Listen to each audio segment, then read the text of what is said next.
আজকে আমি আপনাদের সঙ্গে শেয়ার করব একটা হেলদি ডিনার রেসিপি। আর যারা ওজন কমাতে চান তাদের জন্য তো বেস্ট অপশন হবে এটা। আমি আপনাদের তৈরি করে দেখাবো সটেড ভেজিটেবল।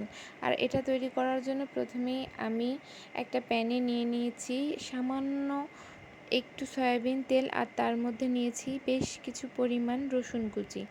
রসুন কুচি একটু হালকা বাদামি রং হয়ে আসলে আমি এর মধ্যে দেব ভেজিটেবলগুলা।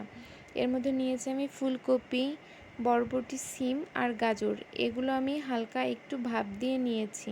এরপরে আমি দিয়ে দিলাম এর মধ্যে পরিমাণ মতন লবণ দিয়ে বেশ কয়েক মিনিটের মতন আমি একটু হাই হিটে সটে করে নিব।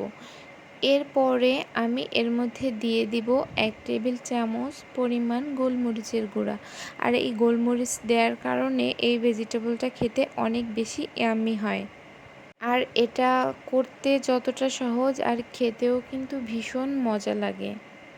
আমি এটা 3 মিনিটের মতন ফ্রাই করে নিয়েছি। আর এই তো দেখুন সম্পূর্ণ রেডি হয়ে গেছে। আর এর সঙ্গে আমি আবার তৈরি করে নিব কিছু চিকেন।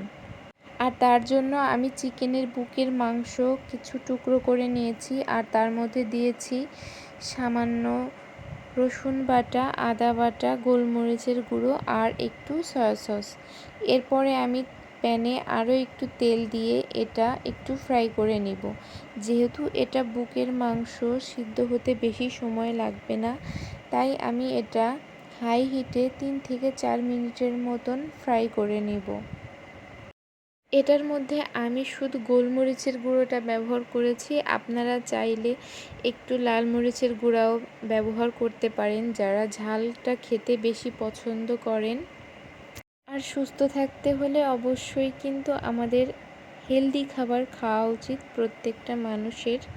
ডিনারে যদি এমন খাবার খাওয়া যায় তাহলে পেটটাও একদম ফুল ভরে যায় এবং পুষ্টিতেও ভরপুর এই খাবারটি। আর এরকম চিকেনের পিসগুলো হালকা বাদামি কালার হয়ে আসলে আমি এটা নামিয়ে নেব।